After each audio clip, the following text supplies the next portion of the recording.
Good evening, everybody. My name is Grant Echo Hawk, and we are doing the second installment of our Business Power Hour series. In the last installment, we spoke about credit and debt and ways to use them as a tool and to ensure that your personal finances are in order to help you make it easier to kind of use it as a launch pad into business ownership and starting a new business. And in this session, we will be talking about the different types of business structure, the advantages and disadvantages of each type, and so to help you kind of navigate not only which type of business is best for you, but also I'll show you how to go to the State of Alaska Department of Commerce website and open up a business. So we'll walk you through what those steps look like. And these presentations are a collaborative effort between Tongass Federal Credit Union and Spruce Root. Both are community development financial institutions with emphasis on economic growth and economic education through whether it be your personal financial education or through business financial education. Well, both Tongass Federal Credit Union and Spruce Root offer a variety of programs and services to help Southeast Alaska members and clients to get everything they need for their personal financial needs, as well as to offer programs and classes to help you get a business started and to give you the basics on how to maintain a business as once you get a business off the ground. So we'll go ahead and get started, and we'll talk about some of the other aspects of the Tongass Spruce Root partnership as I go through the presentation. So where we're going to start is, as I mentioned, we're going to be talking about the types of business that somebody could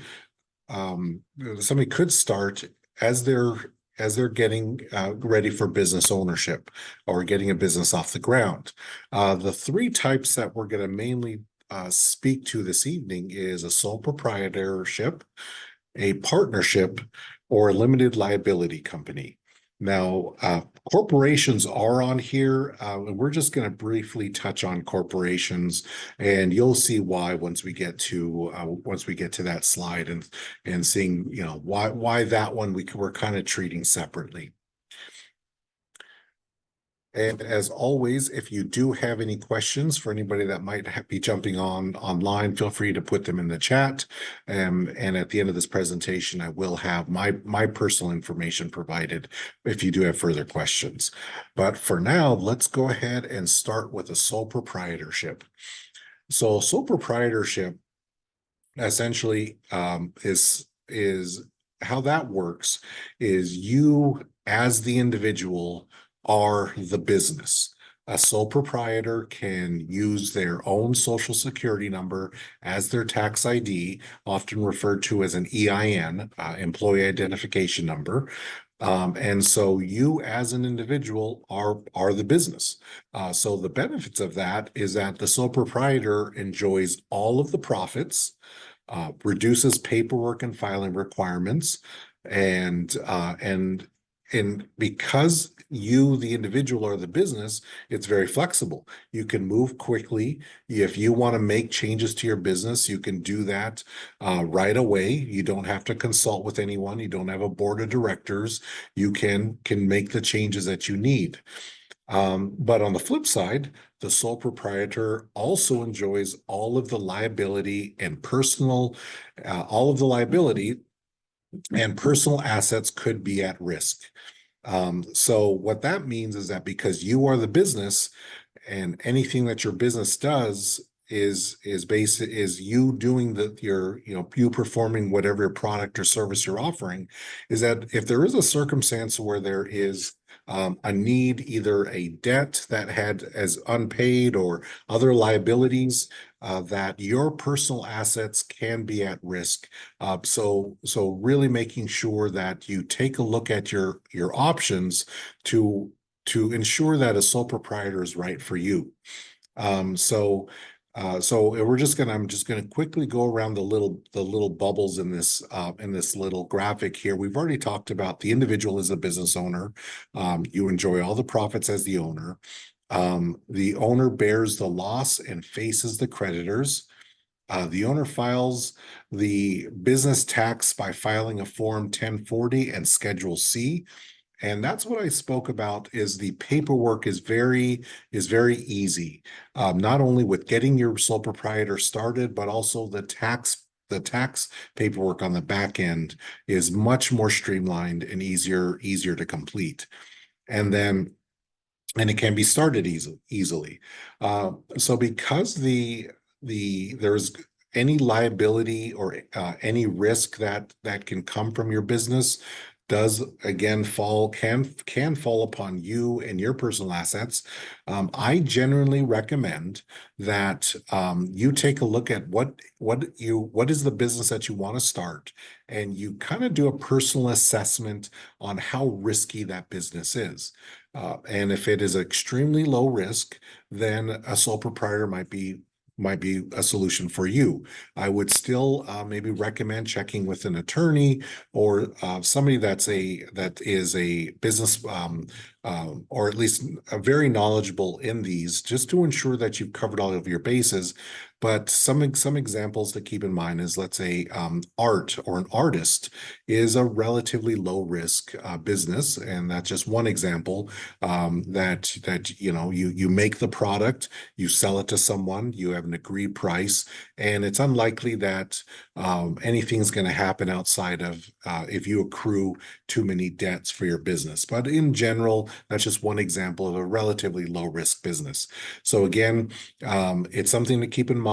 The sole proprietor has a lot of advantages. And you can move quickly. You enjoy all the profits, but you have to keep in mind that your personal assets could be at stake if there anything does go awry, and essentially you hold all the liabilities. Okay. Now, with that said, there are many sole proprietors here that I personally assisted for a variety of different businesses, and as well as it is well managed, and you've considered all the risks there, it's a perfectly fine way to operate. And again, everything's a little bit less expensive because paperwork and taxes and everything else is a little bit easier to maintain, and everything's a little bit more streamlined. Okay, and the next type of business structure that we're going to look at is a general partnership. Now, partnerships are also relatively easy to set up. They have greater borrowing capacity. Again, it's kind of going back to the sole proprietor, you as the business, your borrowing capacity is going to be based solely on your credit, your financials. But if we have a partner, that could increase the borrowing capacity. And as for anybody that could be looking at opening a business, borrowing money to get the business started or to expand the business is very common. You want to leverage those funds that you borrowed to basically get something started to generate revenue. And with that revenue would not only pay off that loan, but also have long-term revenue so not only pay off the loan, but have it pay for itself. So a general partnership can give greater borrowing capacity. And it's easier to change the legal structure as needed. But same with a sole proprietor, a general partnership is very similar in that the liability falls on the partners. So this is based almost like consider two sole proprietors deciding to join forces and get a business started. So the liabilities would fall upon the two people in this example, just like it would be if it was a single sole proprietor. So debts and liabilities are shared, and then it's dependent on each partner to make good business decisions. So that's another thing to keep in mind is it's not just your own personal liabilities and your own decisions that could impact the business, but your partner's decisions and what they do could impact your business. And so you're really reliant on making sure that you do go into a partnership with someone who understands the business, understands how to manage it, understands the nuances of it, to minimize anything going awry. So the general partnership again is very similar to a sole proprietor in that regard. And this one I do not see a lot of. As a matter of fact, of the members and clients that I've assisted over the last several years, I can't recall an instance where I did assist a general partnership. It is usually a sole proprietor or an LLC, but this option is available. Hey, the next option we'll be looking at, and this is probably the most common. This is generally what when I assist people, and what I see is a limited liability company. So a limited liability company is offers quite a few benefits to anybody that does form one. And some advantages, but it also has, it's a little bit more paperwork, and it also is a little bit more costly to maintain. But one of the top advantages are limited liability companies are subject to pass-through taxation by default. And I'm just going to pause here just for a moment. Just it's a little noisy in our space. We are in the TFCU Commons this evening, here right next to the Tongass Federal Credit Union branch. And we have workshops, and as well, you can grab a snack and a coffee as you enjoy the workshop. But looks like things are quieting down. So LLCs are subject to pass-through taxation by default. That means that the LLC profits and losses pass through to each member's individual tax return and are taxed at the owner's personal tax rate. As a pass-through entity, the LLC does not have to pay any federal corporate income tax. So this means that the owners can avoid double taxation, which is not the case for owners of corporations. So essentially what all that means is that that your taxes will they pass through to you, even though the corporate entity or company, the taxation passes to you, almost like that's your personal income, and you're taxed at the personal income rates. Other benefits of an LLC is personal liability protection. You'll notice that first little bubble up top. And what LLCs do is they do create a little bit of insulation. I'd actually say quite a bit of insulation from the company itself and you and your personal assets. So as we spoke about with the sole proprietor and the partnership, is that anybody in that structure, your personal assets can be at risk. With a limited liability company, there's quite a bit of insulation. Generally, what happens with the LLC would not fall back on you as the person or as the LLC owner. So your personal assets and the company assets are separate. And that's true in almost every case. There are examples where there can be, due to different litigation, but that is very rare. In general, you're going to have quite a bit of protection with an LLC. They are inexpensive to form, and they are they also offer a little bit more credibility than a standard LLC, or I'm sorry, a little bit more credibility than a sole proprietor or a partnership. An LLC, again, it is a corporation, is a company. So as you're doing business, it does offer that additional layer of credibility.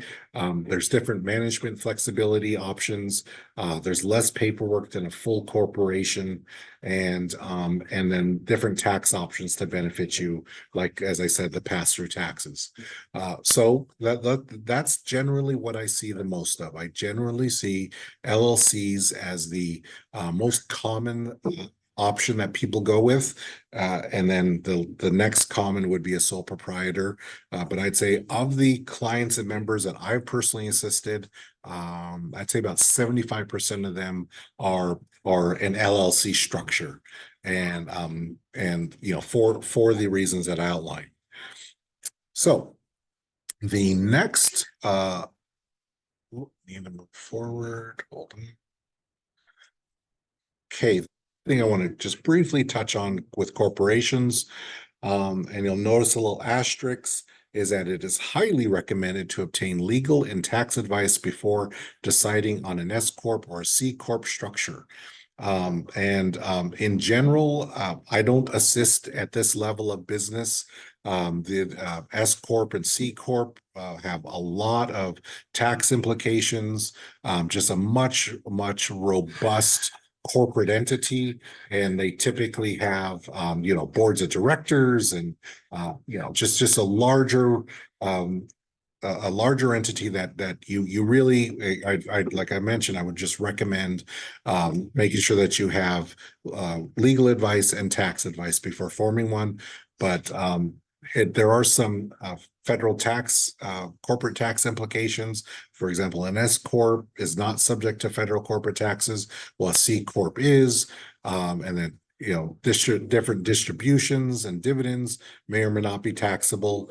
But in general, if an LLC just is not giving you the flexibility that you need, or is not able to fully meet the size of what you're trying to accomplish, and you want that full corporate protection, then that's where you'd look into one of these options with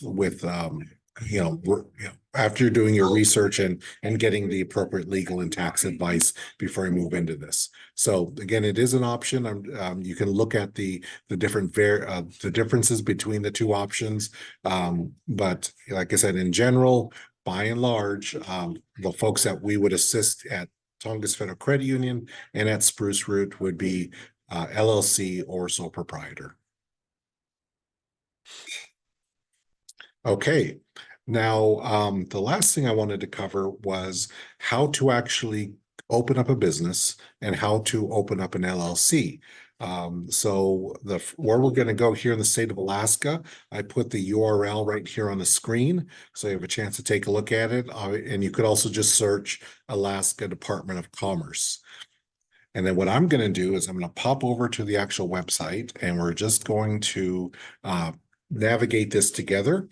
And the first thing I'm going to do is start forming an LLC. So to get started, I'm going to go ahead and do doing business in Alaska. Now you'll notice the very first option is to buy a business license online. And I'm going to do this second, and you'll see why here in a moment. So I'm going to start with corporation. And then from here, we're going to go to corporations. And the first thing we're going to look at is you can, I'm starting with the corporation search database just to see if a lot of times people already have a corporation name in mind or business name in mind. So I'm just going to punch it in real quick and put in the name of my business and just do a quick search and continue.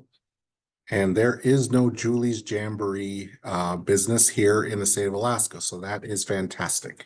Okay. Now I'm going to go back to commerce. Okay. I'm going to go back to doing business in Alaska. And then I'm going to go to buy a business online. Okay. And then this one, we can go straight to new Alaska business license. Purchase a new Alaska business license. And this is just for the business license, which is slightly different than the corporate name. So, and the reason why I did that first is because I wanted to show that if I'm looking for a name, on the corporate side, you can have, your LLC, if you decided to go that route, can be named whatever you like. And your doing business name, which would be what you put on your letterhead and your business cards and on your storefront or your online website, is going to be your actual business name, which is where we're starting. So the business name that I'm going to go with is Julie's Jamboree. And right here, and this is again for the business license, it's asking right off the bat, who's owning this business? Is it an entity or an individual? Okay, so if it is an individual, then I would put in, let's say it's myself, I would put in my information as the individual, and this would be where we would go just to do a sole proprietor. And so I'd put all of my information in here. I could add another owner if it was a partnership, and then it's going to ask for what this is called a NAICS code. So what we're going to do is add a NAICS code. Oops, I'm sorry. We're going to go right here, line of business first.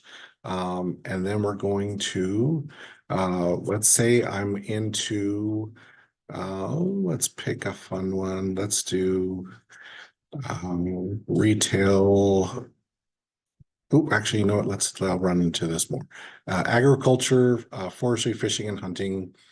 And once I pick my line of business, and it gives me all of the eligible rate, what's called a NAICS code, and this is just the type of business. So I can basically do another level down. So I'm picking, I'm doing soybean farming. Okay. And then it's just going to ask for my mailing address, my physical address, my business email, the phone number, if there is an extension, and then my name and title. Okay. And that's pretty much it. By completing this form, it's going to essentially open up. That's it. I then have a business license. It's the state of Alaska charges $50, and you can now operate a business. If we did it this way as an individual, as a sole proprietor. Now, the other option is I could do entity. And what an entity can do is, or what an entity would be rather, is let's say I did open up an LLC. And the LLC is the corporate entity or the company. And the company is going to have a doing business as, and basically the actual business. So think of it as the LLC is the umbrella, and then you can open up a business underneath the umbrella. So the owner of the business is the LLC. So if you did start an LLC, you would put in your entity number there, and we'll show you how to do that here in a bit. And then everything else is essentially the same. Now we are going to look at how to open up an LLC in just a bit, but as you can see, it's still really easy. And either way, it's still $50 to get the business license started. Okay, so now I'm going to go back to commerce. And then what I'm going to do now is go to, let's see, not license search. I'm going to go to the corporate page. So give me just a moment. Is this it? Yep, corporations. Okay.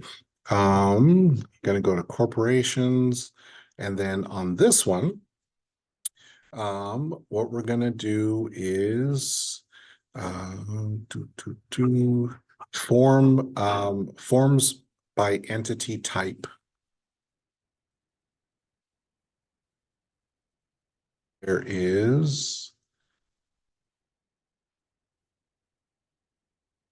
liability company, domestic Alaskan, articles of organization online. So you'll notice this one is $250. So you go to articles of organization, proceed to online filing, and again, business name, or I'm sorry, this is the company name, Julie's Jamboree. Jams and jellies is the purpose. And this one would be a little bit more specific with the NAICS code. So this one, we can go click here for additional information regarding NAICS codes. And then it's going to say, how do I find Alaska NAICS codes for my business? And then it's going to give a recommended search for U.S. Census Bureau NAICS code and compare your selection. So I'm going to come here and I'm going to search the Federal USA Bureau Census. And I'm just going to, and NAICS stands for North American Industry Classification System. So I'm just going to put in JAM.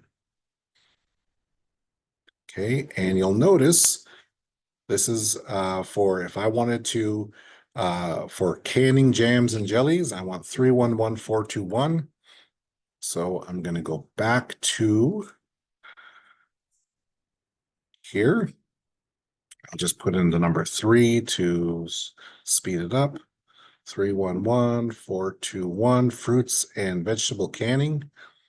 And then now this next part, registered agent. Oh, and before I get too far along, there are instructions right here. If you click on this PDF, it'll bring up a list of each of these sections and what it's asking for. But the registered agent is the person that is basically is the where any communications or correspondence is going to go for this entity, and it can be another entity if you like, or it can, and you just put in the entity number, or it can be an individual. By and large, I've seen mainly individuals. So, so what they need is one person responsible to receive any legal correspondence from the state, mailing address, physical address, entity addresses, and then the next thing that's going to ask for is whether or not this is if this limited liability company is managed by a manager or it's managed by its members. Now, the difference is if it's is that the members are who owns the LLC. So it's asking if whoever's going to manage this LLC is this, let's say I owned it. If I'm going to be the one that is managing it as the member owner, or if I went with managed by a manager, that means that I'm hiring someone else to manage this LLC. So that's the distinction between the two. So in this case, I'm going to say that I'm going to be the one as the owner of the LLC, as its owner member, I will be the one managing it. And then organizers are the people that are the actual owners. So I could put in my name. Oops. I could save that. And so it adds in how much of it I own, and I can keep adding owners. And then to show who actually owns the LLC. And then we click to make sure that it is accurate, put in the name and contact person of who's filling out the form, and proceed. And then, we basically follow that. It's going to open up an LLC for you, give you articles of incorporation. And then once that's set up, you can then file what's called an initial report. An initial report, you'll notice here, it's asking how much of this LLC am I owning? And with the initial report, if you have more than one person, you can designate how much each person owned or is owning, and even make slight adjustments to what you input if there are any adjustments to make. And so let's say I did open up an LLC and this was ready to go. It would give me a entity number, and then let's say I wanted to buy a business license online. And then with that new entity number, I can then, I put in my business name, whatever it is. Again, my business name can match my LLC name, but doesn't necessarily have to. Very common that your LLC company name might be different than your business name. Like, let's say my company name is Grant Enterprises or Grant Grants Things LLC, but I want to do business. What's on my business cards and what's on my website could be something completely different. And then because I opened up that LLC, I would say that the LLC is owning the business, and I'd put in my new entity number. And so that is pretty much it. We went over the different types of business structure, what it would take to get a business started, get an LLC started, how to track down your NAIC codes, and where all of that is housed here at the Alaska Department of Commerce website.